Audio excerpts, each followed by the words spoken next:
औज़ु बिल्लाहि मिनश शैतानिर रजीम, बिस्मिल्लाहिर रहमानिर रहीम। अस्सलामु अलैकुम।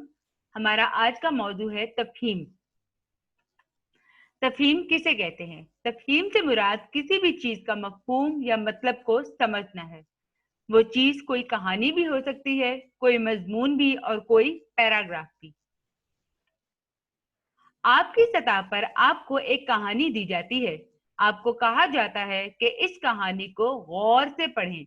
कहानी के नीचे कुछ सवालात दिए जाते हैं। उन सवालात के जवाबात से पता चलता है कि आपको कहानी का मफहूम यानी मतलब समझ आया या नहीं। मिसाल के तौर पर एक छोटी सी कहानी मुलाहिजा करें। असलम स्कूल जा रहा था। रास्ते में एक अंधा आदमी नजर आया। अंधा आदमी सड़क पार करने की कोशिश कर रहा था। असलम फौरन उसकी मदद को पहुंचा और उसे सड़क पार करने में मदद की। अंधे आदमी ने असलम का शुक्रिया अदा किया और उसे दुआ दी। आपने कहानी पढ़ी है, आपको इसकी समझ भी आई होगी। अब हम देखते हैं कि हमें इस कहानी का मफहूम किस हद तक समझ आया है। कुछ सवालात दिए जा रहे हैं, अब उनके जवाबात ढूंढते हैं। पहला सवाल, अंधे आदमी ने असलम को क्या दी? जवाब, अंधे आदमी ने असलम का शुक्रिया अदा किया। क्या ये जवाब सही है? बिल्कुल नहीं। सवाल देखें, असलम को क्या दी और जवाब देखें शुक्रिया अदा किया। ये कहीं से ही नहीं लग रहा कि हमें इस कहानी का मफहूम समझ आया है। सही जवाब ये है, अंधे आदमी ने असलम को क्या दी? अंधे आदमी ने असलम को दुआ दी। अब ये देखें, इस सवाल का बिल्कुल एक मुनासिब जवाब है और पढ़ने वाले को समझ भी आ रही है। दूसरा सवाल, असलम को रास्ते में कौन नजर आया? जवाब, अंधा आदमी। क्या ये जवाब सही है? अब आप कहेंगे जवाब तो सही है, लेकिन जवाब हमेशा ऐसा होना चाहिए कि पढ़ने वाले को पूरी बात समझ में आए।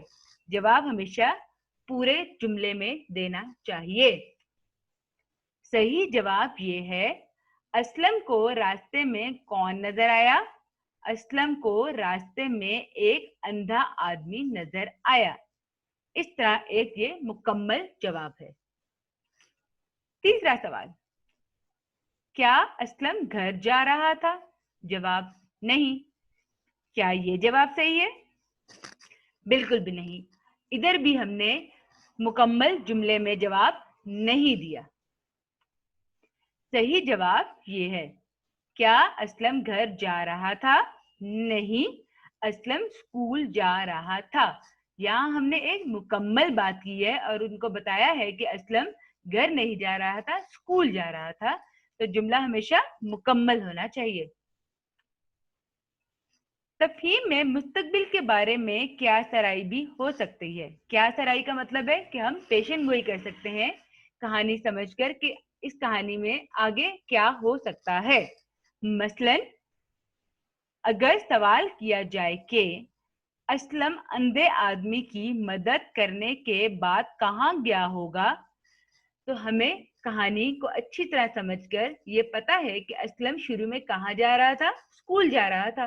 वो रास्ते में बस कुछ देर अंधे आदमी की मदद करने के लिए रुका। तो इसका मतलब है कि वो अंधे आदमी की मदद करने के बाद कहाँ जा रहा होगा? सवाल नंबर 4, असलम अंधे आदमी की मदद करने के बाद कहाँ गया होगा? असलम अंधे आदमी की मदद करने के बाद स्कूल गया होगा। इससे जाहिर होता है कि हमें कहानी का मफहूम अच्छी तरह समझ आया है।